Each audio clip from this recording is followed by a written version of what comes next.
Welcome to the Wayne Public Library's virtual author chat. My guest today is Joseph Trip Schweighardt and his grandchildren. Trip lives in Wayne, New Jersey with his wife Linda. A father of 3 and grandfather of 6, he is a graduate of Dartmouth College and the University of Pennsylvania School of Dental Medicine. Trip has been telling stories to young people for many years as PAC 104's Cub Master. Trip Schweighardt and his granddaughters Natalie and Catherine Watson are the authors of Floyd, the Ice Cream Eating Dragon, a bedtime story.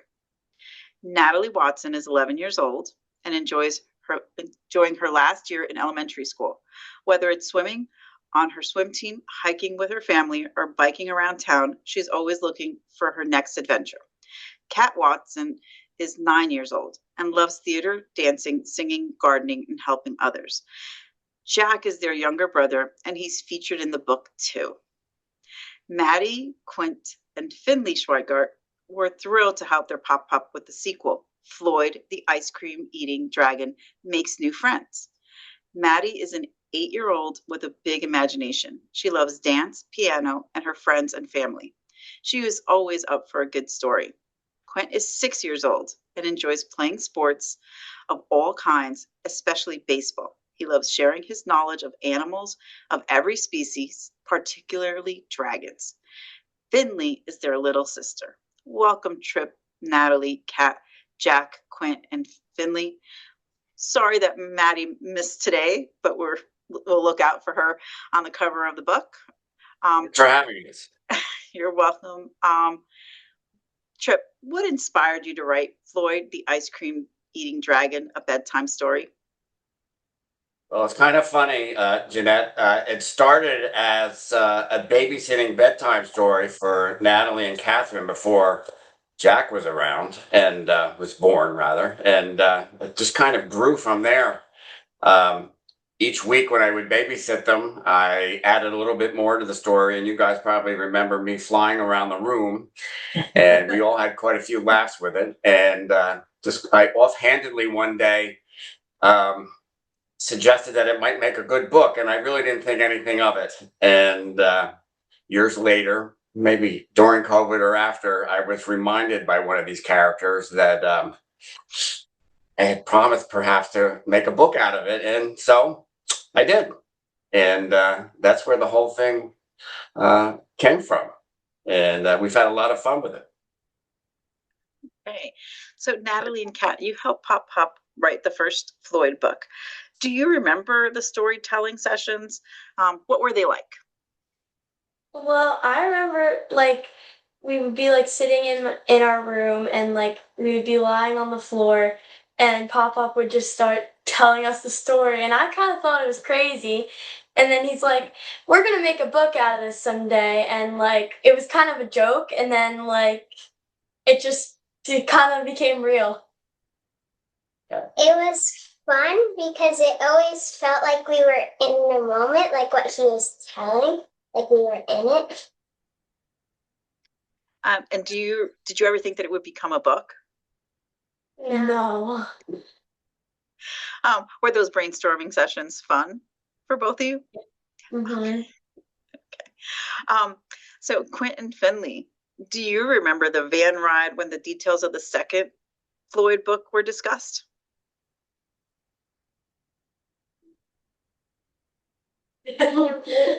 Where we took a ride home, guys, from our house, and we all started talking about the book. Do you remember that? There you go. You're allowed to talk. And I remember, one thing I remember from our little van ride is they came up with a pet fawn named Judy. And I know that I had a hard enough time rhyming something with Floyd, and then Judy came along. And I said, oh no, now I'm really in trouble. But they were very helpful with the ideas. Okay. And Trip, what was the message that you wanted to convey to your readers when writing the stories? Well, Jeanette, it's funny. When I first concocted this story and made them into books, I really didn't give it much thought as to there being a message. But sort of after the fact, I said to myself, wait a minute, this is Rudolph the Red-Nosed Reindeer. Floyd sort of was shunned by those his peers who were a different color and they could breathe fire, and he was blue and he could only breathe frost because he ate all this ice cream, and he ends up saving the day for them. And the message became sort of a Rudolph one where maybe you may be a little different, but it doesn't mean anything's wrong with you. You can be accepted by your fellow, in this case, dragons, and you also saved the day, just like Rudolph did with Santa. And so that's where that ended up, sort of serendipitously. I didn't sit down and say, let me think of a dragon with Rudolph in mind, but that's where it ended up. It was kind of fun. Okay. Is there a parallel story for the second book, or was that pure imagination? Well, I think we just the backstory here, of course, is that all three kids, including Jack, after he was born, were involved as characters in the first book, along with their parents, my daughter Kristen and son-in-law Andy. And I said to myself, well, now we need to involve the next set of grandkids. And I'm not sure where we came up with the idea of them making new friends, but it just sort of flowed. When I do these things, I kind of just sit down and I run with an idea and I just run with it. Point in fact, this last one, I just wrote one on Saturday, having no clue at all that I was going to sit down and do it. But I had been asked by a number of people, including my wife and my mother, about creating a story about Floyd going to the dentist. Of course, I had been a dentist for many years, and I sat down Saturday and it just sort of came to me. So that's the story behind that. Of course, with the third book, in between this last one and Maddie Quentin Finley's book, there was a dog that's at the publishers right now about our youngest child and his wife and their two dogs. I wanted to make sure everyone was included. In the back of my mind, quite honestly, Janette, I was always wondering about leaving some sort of legacy behind. And this seemed to fit in nicely with that, to be remembered with stories that involved all of them. They're all characters in all the books, even the ones that are not out on the shelf, so to speak, right now. Wonderful. That's just great. And what a wonderful legacy. Absolutely. Work. So for all of you, so all the kids and Trip, what was it like to see yourself in the book? Do you like the way that you looked? I think it's like, it was kind of like weird to like see myself like, oh, I'm here and now I'm in a book. Like it was, but it's cool. Like I like being able to say like, oh, I'm like kind of an author and I'm in a book. Like that's cool to be able to like have that. Why? Why were you surprised? Because I never been in a book before. You like where, right? It is very cool to be in a book. You should tell Janette about seeing yourself in the book with the ice cream the first time. Remember that? Look at the screen. You didn't like the kind of ice cream you were eating, isn't that true? Yes. So when we got the illustrations back, we showed the kids their books. The first one, of course, was with this crew here with me. And Jack saw that he was eating a kind of ice cream that he doesn't like. So he had us change that, which we were able to do. And I know there's Quint there. He was on the cover, had a nice big sword in his hand. And Jack thought that was kind of cool too. And he was wondering how come he didn't have a sword, but only Quint got the sword. Janette, for the realism for all of these books, we've sent the illustrators pictures of the kids and the family and even the dogs so that they can have a likeness as to what the characters should look like. And I think they did a very good job. We've had a lot of compliments about the illustrations. That was actually one of my questions for you a little bit further down on my list. Oh, I'm sorry. How did you find your illustrator? Well, how did you find your publisher? It was the publishing journey. Well, that's where I leaned on Steve a bit. truthfully, Steve Ciniak, my friend, and very accomplished local author. Really, he kind of steered me in the right direction. I wasn't sure initially that it would be something like this in print. I thought maybe I'd be running up to Staples perhaps and just putting a story together and just recording them, copying them rather, and giving them out to the family. But he kind of steered me in the right direction. I ended up with the folks at Fulton Books, and they've done a nice job. I will say that the whole process does get a little frustrating, and that it takes much longer than I ever could have imagined. But they kind of hooked us up with their illustration team.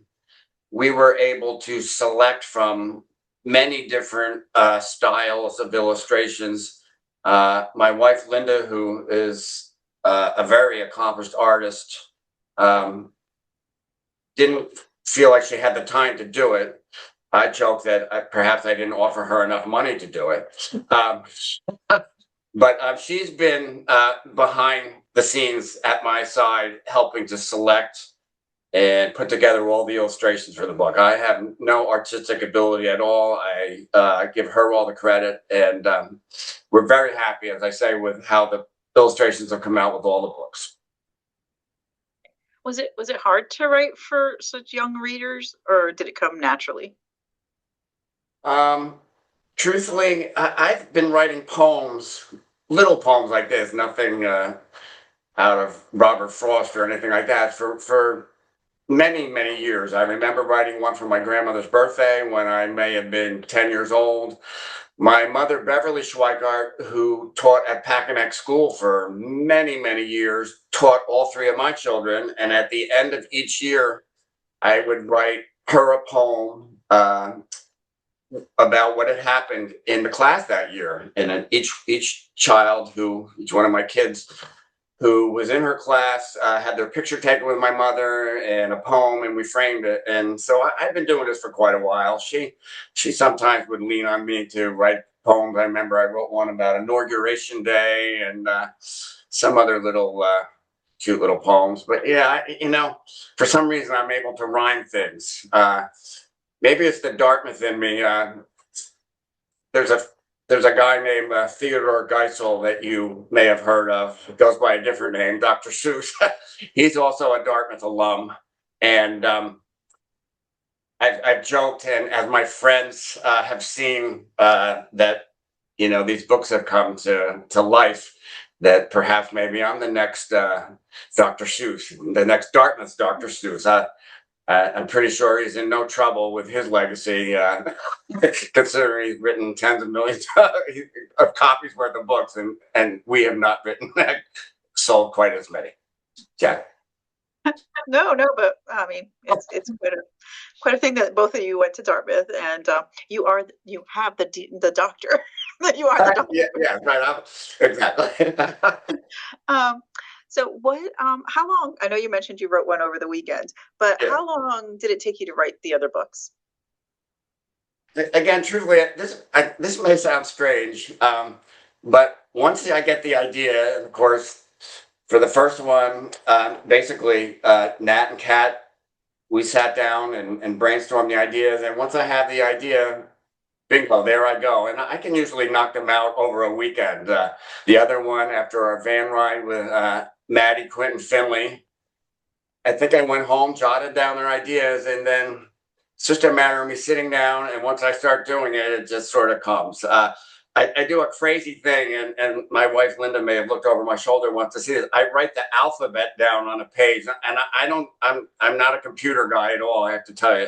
I sit down with my big yellow pad and I write down the whole alphabet, and that helps me with figuring out words. I'll use, if I have book, I'll run down the alphabet, book, cook, look, nook, like that. And that's how I'm able to do some of my rhyming. But for whatever reason, I'm able to rhyme things. That's great. So for all the kids, what did your friends, teachers, anyone else think about you writing a book? Do they think that one day, do you think that one day you're going to write your own book? Yeah. Yeah. Okay. Yeah. So what did your teachers or your friends did they think? What did they think about you writing a book with your grandpa? Mhm. Go How ahead, about Chris. you, Matthew, right? My friends thought it was cool. Like when I told them first that like I was writing a book with my grandpa, they Yeah. thought it was cool. And then I think I may have brought it into class to show my friends at one point, maybe. And I think I gave one to my teacher last year, and I think people think it's cool, like because you wouldn't expect like all of us cousins to be writing books together, but I mean we did. My friends, at first they didn't believe me, but then when I actually showed them the book, they all suddenly were making millions of stories and trying to get them published. Oh wow, wow, that's great. It's really actually really good. We've read the book in both Jack's preschool class and in Maddie, Quint, and Finley's classes, and had a lot of fun. They were very good listeners.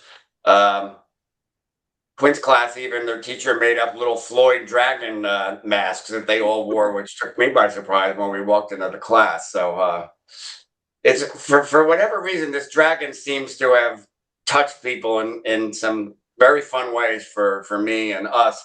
We have one little guy who's a friend of ours from church whose parents actually got him a blue dragon costume, and we've seen pictures of him in airports eating ice cream, and he tells folks about Floyd the dragon, and it's been a Wow, fun ride. Yes. that is a great story. Thank Yeah. you for Thank you. sharing that. That's wonderful. You've got a good fan there. Jeanette, my little funny dream about the whole thing is to have someone from Disney call me up one day and it become a feature film and then a ride at Disney and we won't want any money for it. We'll just want to have fast passes so we can go on that ride without having to wait in a line. We're not sitting by the phone by any means. Sounds like a good dream, though. um, so I did ask you about your publishing experience, and and your illustrator. What advice would any of you give a new writer that's thinking of writing a book? What can you share with them about your experience? It's well, I said well. Never give up because if you don't, then you'll get somewhere. Good advice. Yeah, like unless you like put like if you have an idea in your head, like write it down or like get it out there because like you could never know what it could become. Like Jack, any advice for us? No. Quinn? Quinn up there. Quit? No. Okay. Uh, And then, as I said, my final question is for all of you. Do you Sure. like to read? And what kind of books interest you? So I want to go around the room. I'll go last on that one. Go ahead. I do like reading and I like dystopian books like Hunger Games, Divergent, like those kind of books. Okay. I like reading and I like horror books and books about wars. Too, I like more books. Okay. Jack, what kind of books do you like? I like books like about Dr. Seuss and all of that. Yeah. How about you up there? Quint? I like books about animals. You do like your animals. Great. Well, And Jeanette, you want me to answer that one? Because I saved myself to last. I hope Yes. this isn't disappointing to you and the viewers. I'm glad all my grandchildren like to read. My wife is a voracious reader, as is my daughter and daughter-in-law in the picture. I don't like to read. I don't read at all, other than I read the newspaper still. all of that counts. Yeah, but my mother used to give her first graders only one little bit of homework every day, and that was to read something. And I'm glad my kids all enjoyed reading. I'm afraid I'm one of the world's greatest TV watchers, but nothing beats a great story. And before these poems and these books, you did allude to the fact that I was the Cub Master here in Packanack, right in Wayne. And one of my favorite parts of that was at the end of campfires that we would have with all the kids and their family, I would craft stories about local characters and their antics. Maybe a little scary at times. My father was a great storyteller in his days as a Cub Master, so I like to think I followed in his footsteps. But I like a good story, so I think that's what's most important. Absolutely. And obviously you have the skill set to produce multiple books. Maybe I'll read a book this year. I want to thank you all for being here today. This was great. I had fun talking to all of you about Floyd, the ice cream eating dragon. I look forward to Floyd and meeting pets, getting pets, and the dental one, which I'm sure is going to be a hit. That one, I'm sure you can shop around going to the different schools. Just encourage the kids to eat, to brush their teeth. But thank you again. This was really fun. We appreciate you having us, all of us. Thank you very much. You're all great writers, and you help Pop come up with some wonderful stories. So have a good rest of the summer. I hope to see some of you around the library. And I will for sure be in touch with when the video is ready for you all to see. Well, thank you again. We appreciate it very much.